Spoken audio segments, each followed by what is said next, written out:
Alrighty, hello, welcome back to another section of 100 Years of Solitude by Gabriel Garcia Marquez. Hope you're enjoying this book so far. If you're just joining us for the first time, hi, I'm Julie.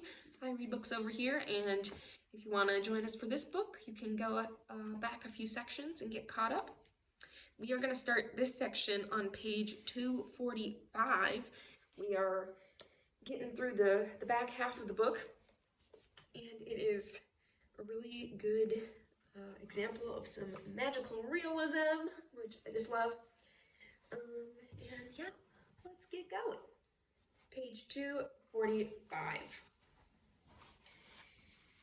In the bewilderment of her last years, Ursula had had very little free time to attend to the papal education of José Arcadio, and the time came for him to get ready to leave for the seminary right away. Mimi, his sister, dividing her time between Fernanda's rigidity and Amaranta's bitterness, at almost the same moment reached the age set for her to be sent to the nuns' school, where they would make a virtuoso on the clavichord of her. Ursula felt tormented by grave doubts concerning the effectiveness of the methods with which she had molded the spirit of the languid apprentice supreme pontiff. But she did not put the blame on her staggering old age or the dark clouds that barely permitted her to make out the shape of things, but on something that she herself could not really define and that she conceived confusedly as a progressive breakdown of time. The years nowadays don't pass the way the old ones used to, she would say, feeling that everyday reality was slipping through her hands. In the past, she thought, children took a long time to grow up. All one had to do was remember all the time needed for José Arcadio, the elder, to go away, with the gypsies and all that happened before he came back painted like a snake and talking like an astronomer, and the things that happened in the house before Amaranta and Arcadio forgot the language of the Indians and learned Spanish. One had to see only the days of sun and dew that poor José Arcadio Buendia went through under the chestnut tree, and all the time needed to mourn his death before they brought in a dying Colonel Aureliano Buendia, who, after so much war and so much suffering from it, was still not 50 years of age. In other times, after spending the whole day making candy animals, she had more than enough time for the children, to see from the whites of their eyes that they needed a dose of castor oil. Now, however, when she had nothing to do and would go about with José Arcadio riding on her hip from dawn to dusk, this bad kind of time compelled her to leave things half done. The truth was that Ursula resisted growing old even when she had already lost count of her age, and she was a bother on all sides as she tried to meddle in everything, and as she annoyed strangers with her questions as to whether they had left a plaster St. Joseph to be kept until the rains were over during the days of the war. No one knew exactly when she had begun to lose her sight. Even in her later years, when she could no longer get out of bed, it seemed that she was simply defeated by decrepitude. But no one discovered that she was blind. She had noticed it before the birth of José Arcadio. At first she thought it was a matter of passing debility, and she secretly took marrow syrup and put honey on her eyes, but quite soon she began to realize that she was irrevocably sinking into the darkness, to a point where she never had a clear notion of the invention of the electric light, for when they put in the first bulbs, she was only able to perceive the glow. She did not tell anyone about it because it would have been a public recognition of her uselessness. She concentrated on a silent schooling in the distances of things and people's voices so that she would still be able to see with her memory what the shadows of her cataracts no longer allowed her to. Later on, she was to discover the unforeseen help of odors, which were defined in the shadows with a strength that was much more convincing than that of bulk and color, and which saved her finally from the shame of admitting defeat. In the darkness of the room, she was able to thread a needle and sew a buttonhole, and she knew when the milk was about to boil. She knew with so much certainty the location of everything that she herself had forgotten that she was blind at times. On one occasion, Fernanda had the whole house upset because she had lost her wedding ring, and Ursula found it on a shelf in the children's bedroom. Quite simply, while the others were going carelessly about, she watched them with her four senses so that they never took her by surprise, and after some time she realized that every member of the family, without realizing it, repeated the same path every day, the same actions, and almost repeated the same words at the same hour. Only when they deviated from meticulous routine did they run the risk of losing something. So when she heard Fernanda all upset because she had lost her ring, Ursula remembered that only out in the sun. Ursula remembered that the only thing different that she had done that day was to put the mattresses out in the sun because Mimi had found a bed bug the night before. Since the children had been present at the fumigation, Ursula figured that Fernanda had put the ring in the only place where they could not reach it, the shelf. Fernanda, on the other hand, looked for it in vain along the paths of her everyday itinerary without knowing that the search for lost things is hindered by routine habits, and that is why it is so difficult to find them. The rearing of Jose Arcadio helped Ursula in the exhausting task of keeping herself up to date on the smallest changes in the house.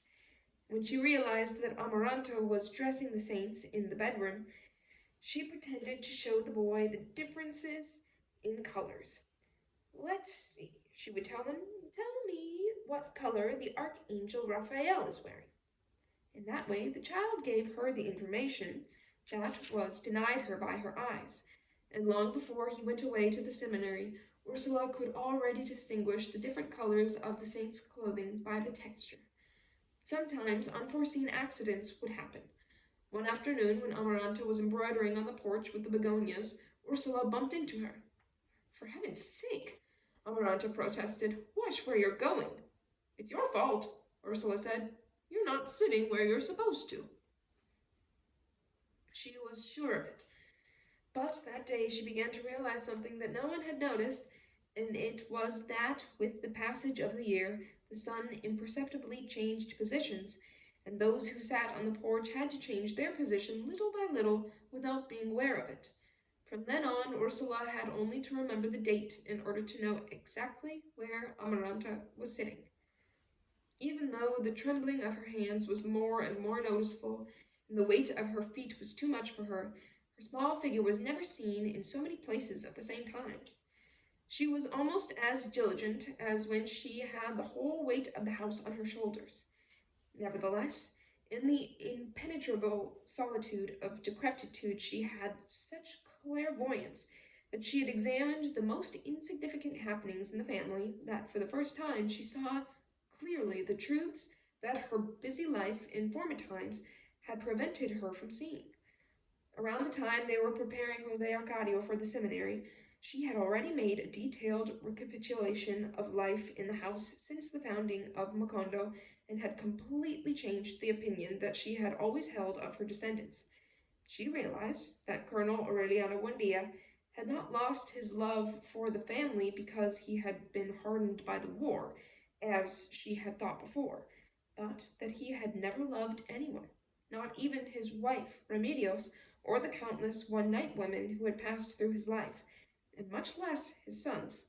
She sensed that he had fought so many wars not out of idealism, as everyone had thought, nor had he renounced a certain victory because of fatigue, as everyone had thought, but that he had won and lost for the same reason, pure and sinful pride. She reached the conclusion that the son for whom she would have given her life was simply a man incapable of love. One night, when she was carrying him in her belly, she heard him weeping.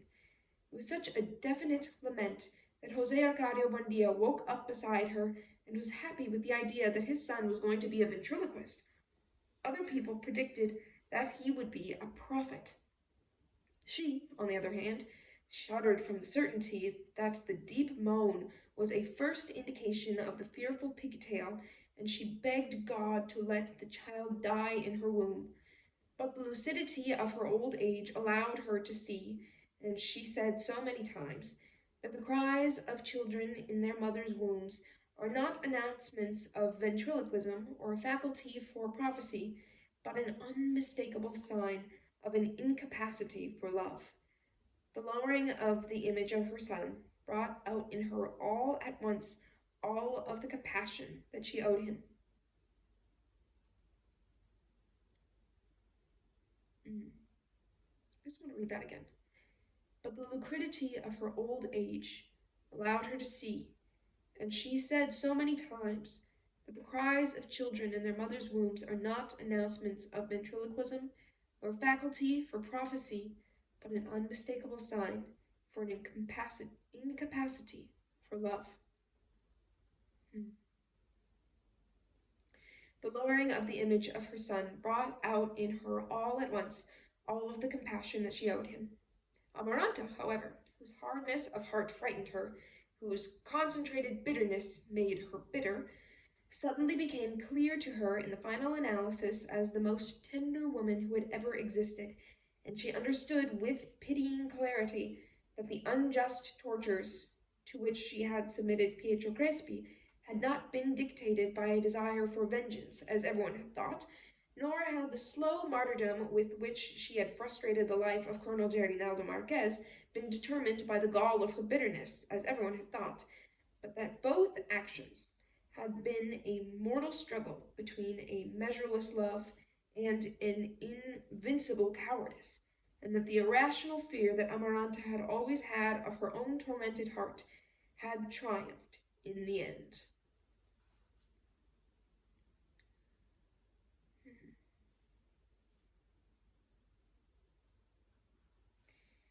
It was during that time that Ursula began to speak Rebeca's name, bringing back the memory of her with an old love that was exalted by tardy repentance and a sudden admiration, coming to understand that only she, Rebeca, the one who had never fed of her milk, but only of the earth of the land and the whiteness of the walls, the one who did not carry the blood of her veins in hers, but the unknown blood of the strangers whose bones were still clucking in their grave, Rebeca, the one with an impatient heart, the one with a fierce womb, was the only one who had the unbridled courage that Ursula had wanted for her line.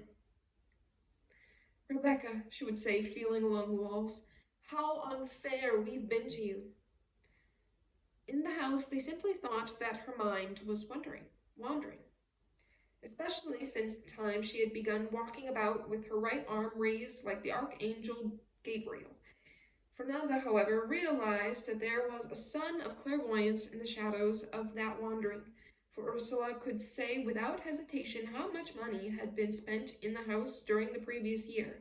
Amaranta had a similar idea one day, as her mother was stirring up a pot of soup in the kitchen, and said all at once, without knowing that they were listening to her, that the corn grinder they had bought from the first gypsies, and that had disappeared during the time before Jose Arcadio, had taken his 65 trips around the world, was still in Pilar Ternera's house.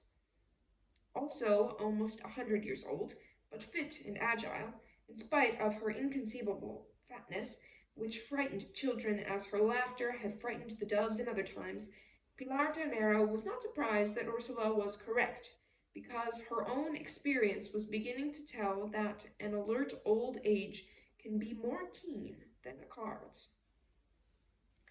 Nevertheless, when Ursula realized that she had not had enough time to consolidate the vocation of Jose Arcadio, she let herself be disturbed by consternation. She began to make mistakes, trying to see with her eyes the things that intuition allowed her to see with greater clarity. One morning, she poured the contents of an inkwell over the boy's head, thinking that it was rose water. She stumbled so much in her insistence in taking part in everything that she felt herself upset by gusts of bad humor, and she tried to get rid of the shadows that were beginning to wrap her in a straitjacket of cobwebs. It was then that it occurred to her that her clumsiness was not the first victory of decrepitude and darkness, but a sentence passed by time.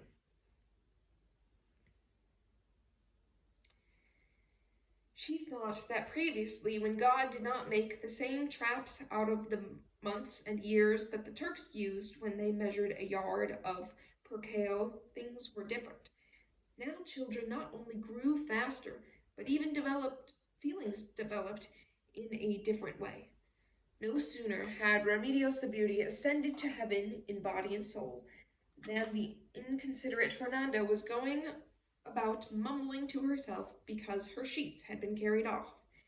The bodies of the Aurelianos were no sooner cold in their graves than Arcadio Segundo had the house lighted up again, filled with drunkards playing the accordion and dousing themselves in champagne, as if dogs and not Christians had died, and as if that madhouse, which had cost her so many headaches and so many candy animals, was destined to become a trash heap of perdition.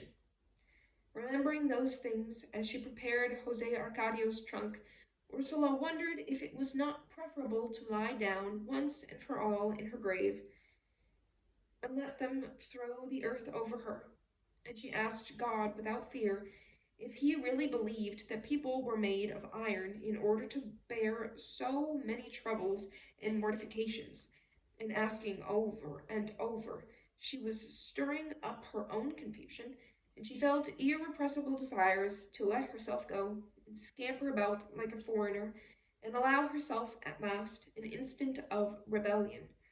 That instant, yearned for so many times and so many times postponed, putting her resignation aside and shitting on everything once and for all, and drawing out of her heart the infinite stacks of bad words that she had been forced to swallow over a century of conformity. "Shit!" she shouted. Amaranta, who was starting to put the clothes into the trunk, thought that she had been bitten by a scorpion. "Where is it?" she asked in alarm. "What?" "The bug," Amaranta said. Ursula put a finger on her heart. "Here," she said. On Thursday at 2 in the afternoon, Jose Arcadio left for the seminary. Ursula would remember him always as she said goodbye to him, languid and serious, without shedding a tear, as she had taught him, sweltering in the heat in the green corduroy suit with copper buttons and a starched bow around his neck. He left the dining room impregnated with the penetrating fragrance of rose water that she had sprinkled on his head so that she could follow his tracks through the house. While the farewell lunch was going on, the family concealed its nervousness with festive expressions, and they celebrated with exaggerated enthusiasm the remarks that Father Antonio Isabel made.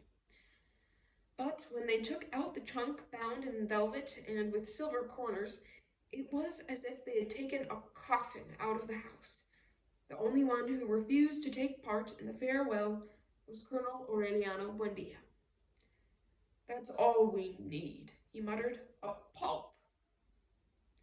3 months later, Aureliano Segundo and Fernanda took Mimi to school and came back with a clavichord, which took the place of the pianola. It was around that time that Amaranta started sewing her own shroud. The banana fever had calmed down.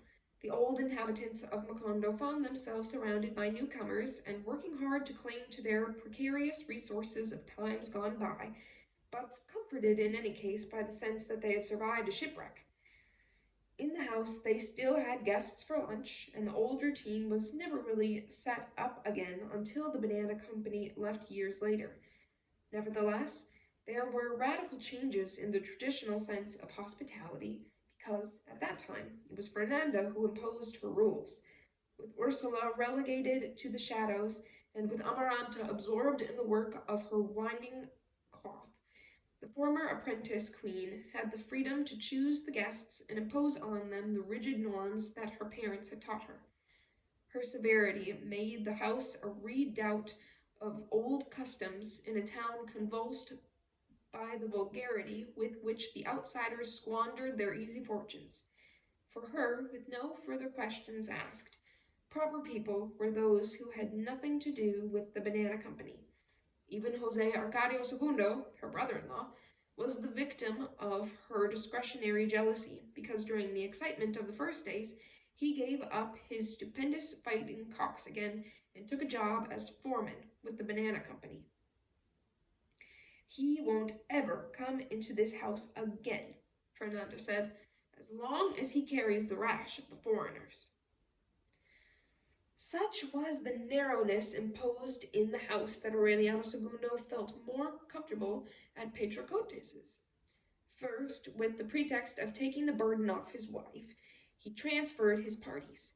Then, with the pretext that the animals were losing their fertility, he transferred his barns and stables.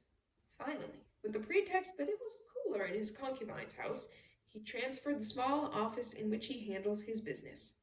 When Fernanda realized that she was a widow whose husband had still not died, it was already too late for things to return to their former state. Aureliano Segundo barely ate at home, and the only appearances he put in, such as to sleep with his wife, were not enough to convince anyone. One night, out of carelessness, morning found him in Petrocotes's bed. Fernanda, contrary to expectations, did not reproach him in the least, or give the slightest sigh of resentment, but on the same day she sent 2 trunks with his clothing to the house of the concubine. She sent them in broad daylight, and with instructions that they be carried through the middle of the street so that everybody could see them. Thinking that her straying husband would be unable to bear the shame and would return to the fold with his head hung low. But that heroic gesture was just one more proof of how poorly Fernanda knew not only the character of her husband, but the character of a community that had nothing to do with that of her parents, for everyone who saw the trunks pass by said that it was the natural culmination of a story whose intimacies were known to everyone, and Aureliano Segundo celebrated the freedom he had received with a party that lasted for 3 days. To the greater disadvantage of his wife, as she was entering into a sad maturity with her somber long dresses, her old-fashioned medals, and her out-of-place pride, the concubine seemed to be bursting with a second youth, clothed in gaudy dresses of natural silk, and with her eyes tiger-striped with the glow of vindication. Aureliano Segundo gave himself over to her again with the fury of adolescence, as before when Petrocotes had not loved him for himself, but because she had been mixed up with his twin brother. And as she slept with both of them at the same time, she thought that God had given her the good fortune of having a man who could make love like 2. The restored passion was so pressing that on more than one occasion they would look each other in the eyes as they were getting ready to eat, and without saying anything, they would cover their plates and go into the bedroom, dying of hunger and of love. Inspired by the things he had seen on his furtive visits to the French matrons, Aureliano Segundo bought Petrocotes a bed with an archiepiscopal canopy, put velvet curtains on the windows, and covered the ceiling and the walls of the bedroom with large rock crystal mirrors. At the same time, he was more of a caresser and a spendthrift than ever. On the train, which arrived every day at 11 o'clock, he would receive cases and more cases of champagne and brandy. On the way back from the station, he would drag the improvised cumbiamba along in full view of all the people on the way, natives or outsiders, acquaintances or people yet to be known, without distinctions of any kind. Even the slippery Mr. Brown, who talked only in a strange tone, let himself be seduced by the tempting signs that Aureliano Segundo made him, and several times he got dead drunk in Petrocotes's house, and he even made the fierce German shepherd dogs that went everywhere with him dance to some Texas songs that he himself mumbled in one way or another to the accompaniment of the accordion.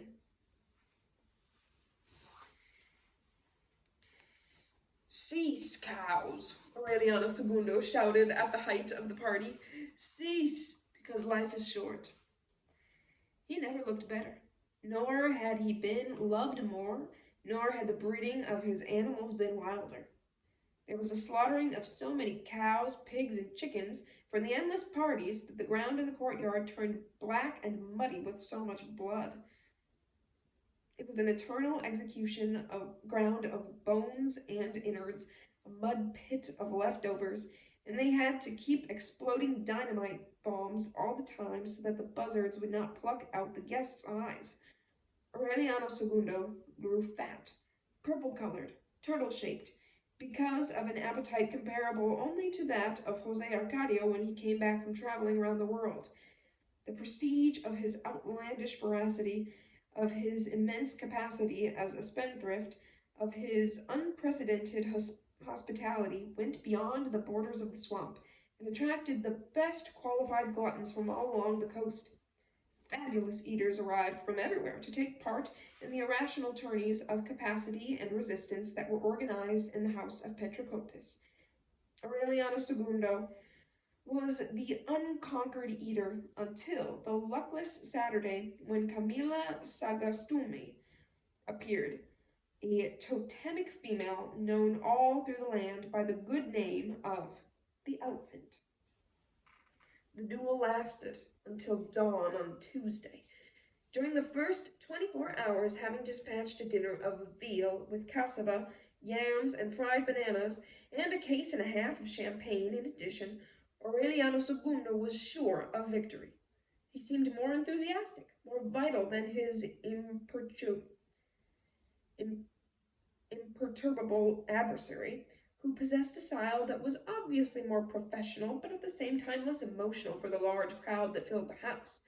While Aureliano Segundo ate with great bites, overcome by the anxiety of victory, the Elephant was slicing her meat with the art of a surgeon and eating it unhurriedly and even with a certain pleasure. She was gigantic and sturdy, but over her colossal form a tenderness of femininity prevailed, and she had a face that was so beautiful, hands so fine and well cared for, and such an irresistible personal charm that when Aureliano Segundo saw her enter the house, he commented in a low voice that he would have preferred to have the tourney in bed and not at the table. Later on, when he saw her consume a side of veal without breaking a single rule of good table manners, he commented seriously that the delicate, fascinating, and insatiable proboscidean was in a certain way the ideal woman. He was not mistaken. The reputation of a bone crusher that had preceded the Elephant had no basis. She was not a beef cruncher or a bearded lady from a Greek circus, as had been said, but the director of a school of voice. She had learned to eat when she was already the respectable mother of a family, looking for a way for her children to eat better, and not by means of any artificial stimulation of their appetites, but through the absolute tranquility of their spirits. Her theory, demonstrated in practice, was based on the principle that a person who had all manners of conscience in perfect shape should be able to eat until overcome by fatigue, and it was for moral reasons and sporting interest that she left her school and her home to compete with a man whose fame as a great, unprincipled eater had spread throughout the country. From the first moment she saw him, she saw that Aureliano Segundo would lose not his stomach, but his character. At the end of the first night, while the Elephant was boldly going on, Aureliano Segundo was wearing himself out with a great deal of talking and laughing. They slept 4 hours. On awakening, each one had the juice of 40 oranges, 8 quarts of coffee, and 30 raw eggs. On the second morning, after many hours without sleep and having put away 2 pigs, a bunch of bananas, and 4 cases of champagne, the Elephant suspected that Aureliano Segundo had unknowingly discovered the same method as hers, but by the absurd route of total irresponsibility. He was, therefore, more dangerous than she had thought. Nevertheless, when Petrocotis brought 2 roast turkeys to the table, Aureliano Segundo was a step away from being stuffed. "If you can't, don't eat any more," the Elephant said to him. "Let's call it a tie." She said it from her heart, understanding that she could not eat another mouthful either, out of remorse for bringing on the death of her adversary. But Aureliano Segundo interpreted it as another challenge, and he filled himself with turkey beyond his incredible capacity. He lost consciousness. He fell face down into the plate filled with bones, frothing at the mouth like a dog and drowning in moans of agony. He felt in the midst of the darkness that they were throwing him from the top of a tower into a bottomless pit, and a last flash of consciousness, he realized that at the end of that endless fall, death was waiting for him.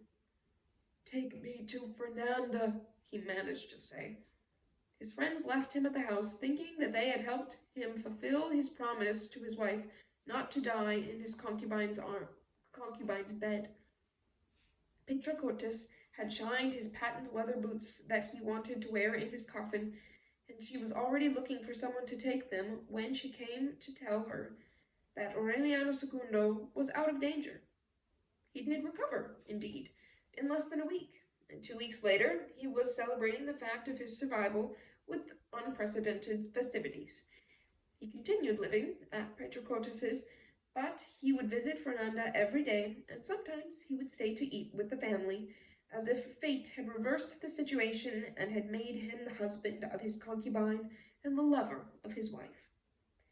It was a rest for Fernanda. During the boredom of her abandonment, her only distractions were the clavichord lessons at siesta time and the letters from her children. In the detailed messages that she sent them every 2 weeks, there was not a single line of truth. She hid her troubles from them. She hid them from the sadness of a house which, in spite of the light on the begonias, in spite of the heaviness at 2 in the afternoon, in spite of the frequent waves of festivals that came in from the street, was more and more like the colonial mansion of her parents. Fernanda would wander alone among the 3 living ghosts and the dead ghost of Jose Arcadio Buendia, who at times would come down to sit down with an inquisitive attention in the half-light of the parlor while she was playing the clavichord. Colonel Aureliano Buendia was a shadow. Since the last time that he had gone out into the street to propose a war without any future to Colonel Aureliano Marquez, he left the workshop, only to urinate under the chestnut tree. He did not receive any visits, except that of the barber every 3 weeks. He fed on anything that Ursula brought him once a day, and even though he kept on making little gold fishes with the same passion as before, he stopped selling them when he found out that people were buying them not as pieces of jewelry, but as historic relics.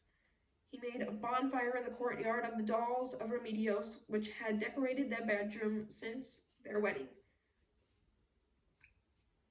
The watchful Ursula realized what her son was doing, but she could not stop him. "You have a heart of stone," she told him. "It is not a question of heart," he said. "The room's getting full of moths." Amaranta was weaving her shroud. Fernanda did not understand why she would write occasional letters to Mimi and even send her gifts, and on the other hand did not even want to hear about Jose Arcadio.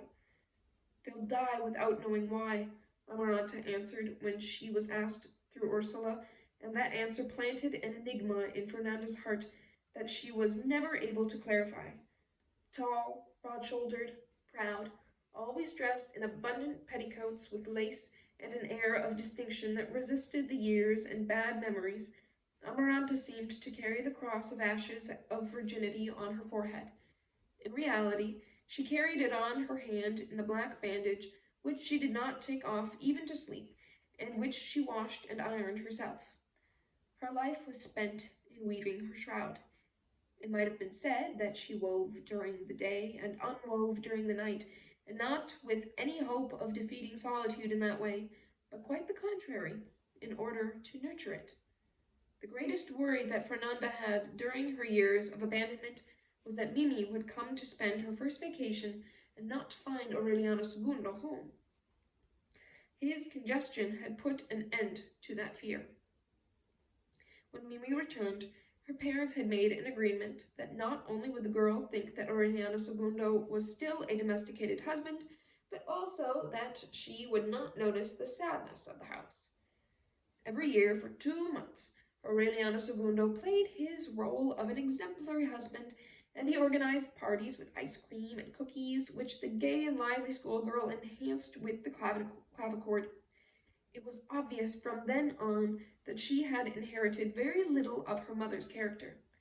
She seemed more of a second version of Amaranta when the latter had not known bitterness, and was arousing the house with her dance steps at the age of 12 or 14, before her secret passion for Pietro Crespi was to twist the direction of her heart in the end. But unlike Amaranta, unlike all of them, Mimi still did not reveal the solitary fate of the family, and she seemed entirely in conformity with the world. Even when she would shut herself up in the parlor at 2 in the afternoon to practice the clavichord with an inflexible discipline, it was obvious that she liked the house, that she spent the whole year dreaming about the excitement of the people her arrival brought around, and that she was not far removed from the festive vocation and hospitable excesses of her father. The first sign of that calamitous inheritance was revealed on her third vacation, when Mimi appeared at the house with 4 nuns and 68 classmates whom she had invited to spend a week with her family on her own initiative and without any previous warning. Oh, how awful!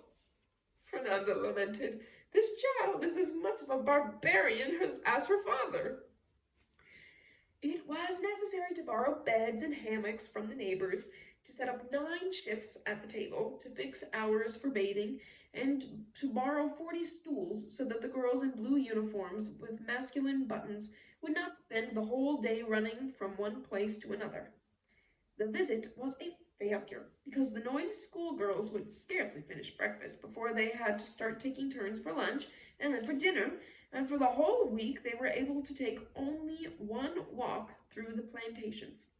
At nightfall the nuns were exhausted, unable to move, give another order, and still the troop of tireless adolescents was in the courtyard singing school songs out of tune. One day they were on the point of trampling Ursula, who had made an effort to be useful precisely where she was most in the way.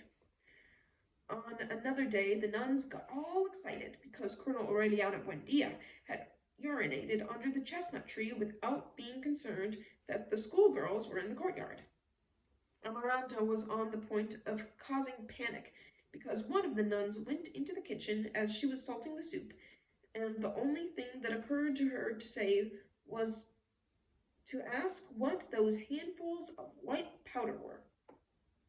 Arsenic, Amaranta answered. The night of their arrival, the students carried on in such a way, trying to go to the bathroom before they went to bed, that at 1 o'clock in the morning, the last ones were still going in.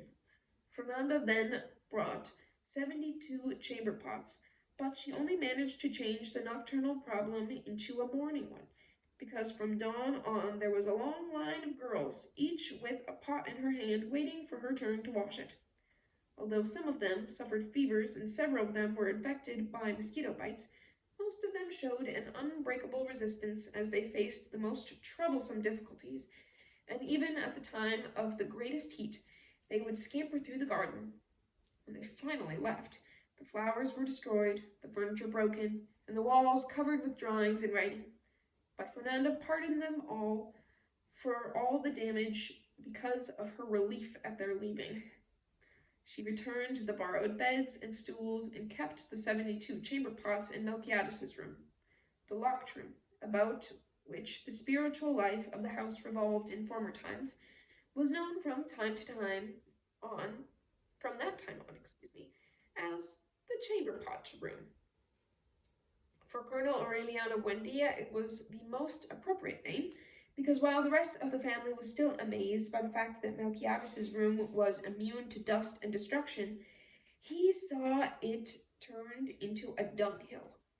In any case, it did not seem to bother him who was correct, and if he found out about the fate of the room, it was because Fernanda kept passing by and disturbing his work for a whole afternoon as she put away the chamber pots.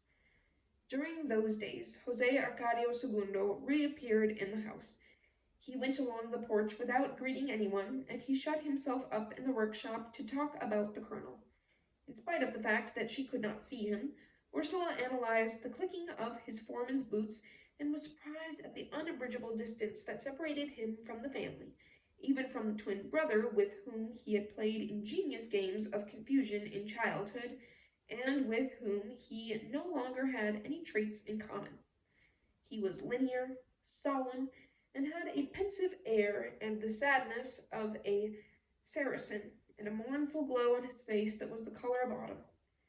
He was the one who most resembled his mother, Santa Sofia de la Piedad. Ursula reproached herself for the habit of forgetting about him when she spoke about the family, but when she sensed him in the house again and noticed that the colonel let him into the workshop during working hours, she re-examined her old memories and confirmed the belief that at some moment in childhood he had changed places with his twin brother, because it was he, and not the other one, who should have been called Aureliano. No one knew the details of his life. At one time, it was discovered that he had no fixed abode, that he raised fighting cocks at Pilar Ternera's house, and that sometimes he would stay there to sleep, but that he almost always spent the night in the rooms of the French matrons. He drifted about, with no ties of affection, with no ambitions, like a wandering star in Ursula's planetary system. In reality, José Arcadio Segundo was not a member of the family, nor would he ever be of any other since that distant dawn when Colonel Gerinaldo Marquez took him to the barracks, not so that he could see an execution, but so that for the rest of his life he would never forget the sad and somewhat mocking smile of the man being shot. That was not only his oldest memory, but the only one he had of his childhood. The other one, that of an old man with an old-fashioned vest and a hat with a brim like crow's wings, who told him marvelous things framed in a dazzling window, he was unable to place in any period. It was an uncertain memory, entirely devoid of lessons or nostalgia, the opposite of the memory of the executed man, which had really set the direction of his life, and would return to his memory clearer and clearer as he grew older, as if the passage of time were bringing him closer to it. Ursula tried to use José Arcadio Segundo to get Colonel Aureliano Buendia to give up his imprisonment. "Get him to go to the movies," she said to him. "Even if he doesn't like the picture, at least he'll breathe a little fresh air." But it did not take her long to realize that he was as insensible to her begging as the colonel would have been, and that they were armored by the same impermeability of affection. Although she never knew, nor did anyone know, what they spoke about in their prolonged sessions shut up in the workshop, she understood that they were probably the only members of the family who seemed drawn together by some affinity. The truth is that not even José Arcadio Segundo would have been able to draw the colonel out of his confinement. The invasion of schoolgirls had lowered the limits of his patience.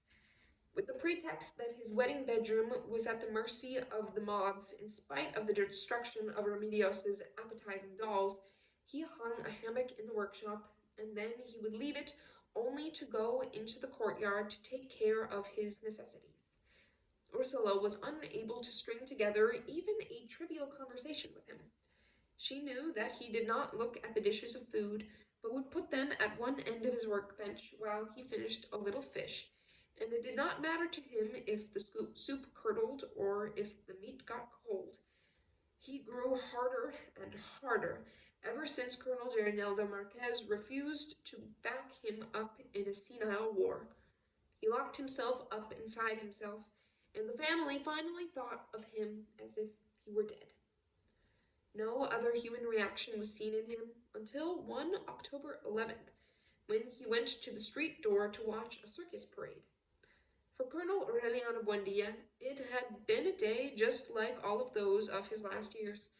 At 5 o'clock in the morning, the noise of the toads and crickets outside that wall woke him up. The drizzle had persisted since Saturday, and there was no necessity for him to hear their tiny whispering among the leaves of the garden, because he would have felt the cold in his bones in any case.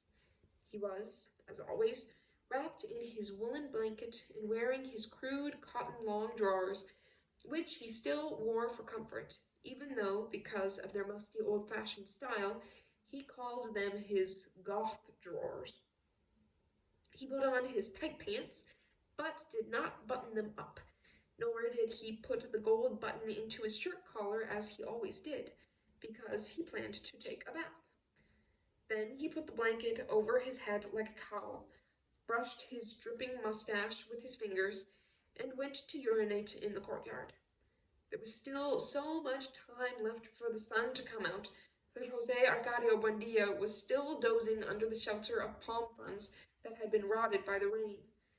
He did not see him, as he had never seen him, nor did he hear the incomprehensible phrase that the ghost of his father addressed to him as he awakened, startled by the stream of hot urine that splattered his shoes. He put the bath off for later, not because of the cold and the dampness, but because of the oppressive October mist. On his way back to the workshop, he noticed the odor of the wick that Santa Sofia de la Piedad was using to light the stoves, and he waited in the kitchen for the coffee to boil so that he could take along his mug without sugar. Santa Sofia de la Piedad asked him, as on every morning, what day of the week it was, and he answered that it was Tuesday, October 11th.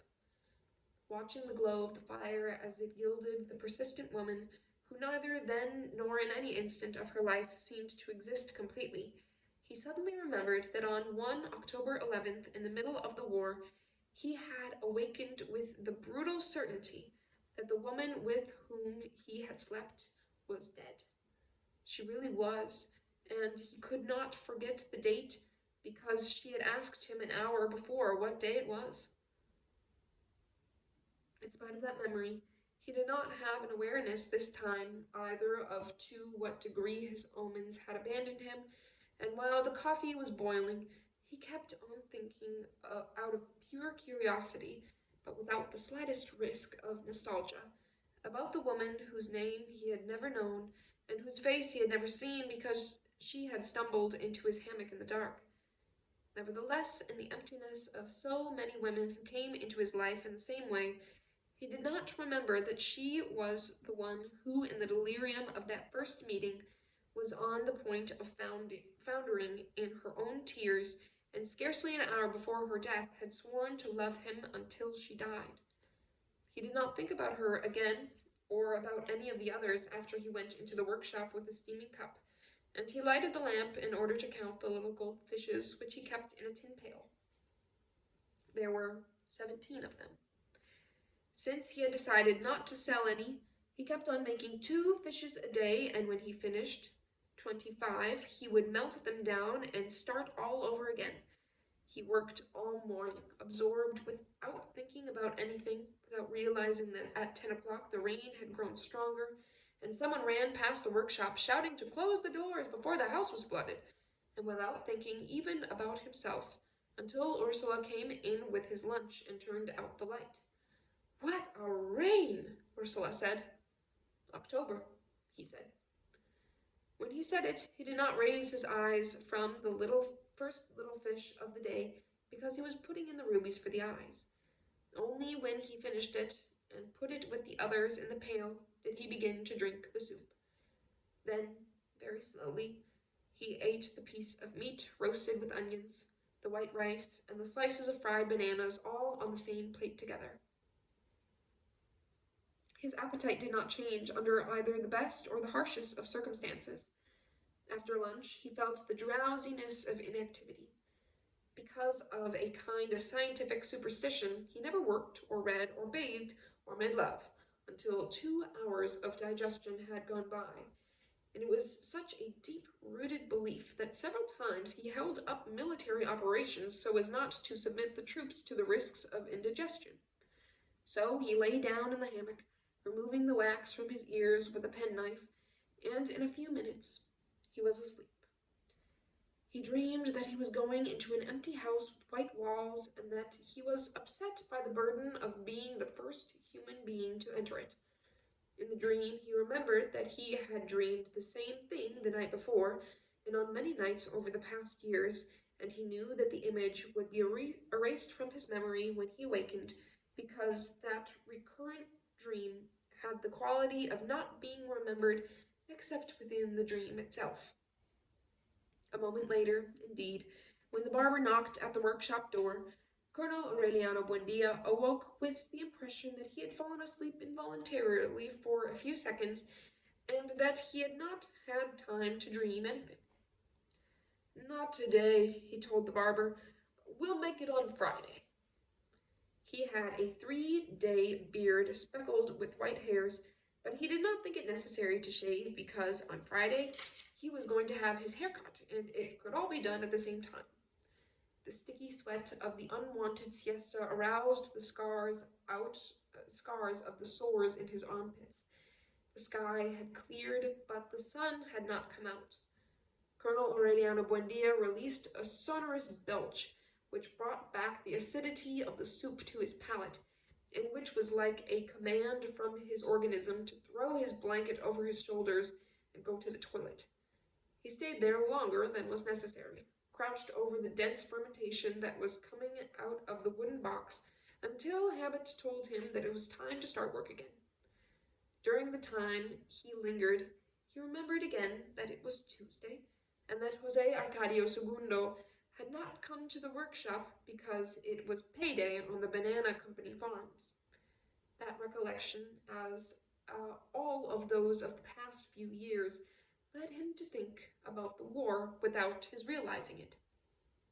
He remembered that Colonel Gerrinaldo Marquez had once promised to get him a horse with a white star on its face, and that he had never spoken about it again. Then he went on towards scattered episodes, but he brought them back without any judgment, because since he could not think about anything else, he had learned to think coldly, so that inescapable memories would not touch any feeling. On his way back to the workshop, seeing that the air was beginning to dry out, he decided that it was a good time to take a bath, but Amaranta had gotten there ahead of him, so he started on the second little fish of the day. He was putting a hook on the tail when the sun came out with such strength that the light creaked like a fishing boat. The air, which had been washed by the 3-day drizzle, was filled with flying ants. Then he came to the realization that he felt like urinating, and he had been putting it off until he finished fixing the little fish. He went out into the courtyard at 10 minutes after 4, when he heard the distant brass instruments, the beating of the bass drum, and the shouting of the children.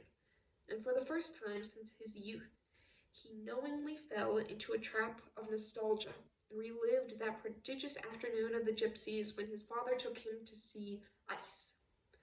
Santa Sofia de la Piedad dropped what she was doing in the kitchen and ran to the door.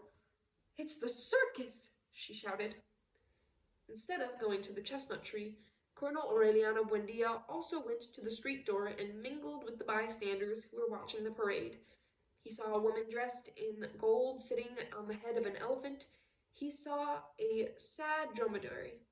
He saw a bear dressed like a Dutch girl, keeping time to the music with a soup spoon and a pan. He saw clowns doing cartwheels at the end of the parade, and once more he saw the face of his miserable solitude when everything had passed by and there was nothing but the bright expanse of the street and the air full of flying ants with a few onlookers peering into the precipice of uncertainty. Then he went to the chestnut tree, thinking about the circus, and while he urinated, he tried to keep on thinking about the circus, but he could no longer find the memory. He pulled his head in between his shoulders like a baby chick and remained motionless with his forehead against the trunk of the chestnut tree. The family did not find him until the following day at 11 o'clock in the morning, when Santa Sofia de la Piedad went to throw out the garbage and back, and her attention was attracted by the descending vultures. And that's the end of this section. So I think we can gather what became of Colonel Aureliano Buendia at the end there. He did seem to be becoming more decrepit as the days went on. But yeah, that was a section. I found it a little bit harder to follow kind of what was happening this time, so I might even go back and listen to myself. Hope that you enjoyed it, and I will catch you next time. Bye.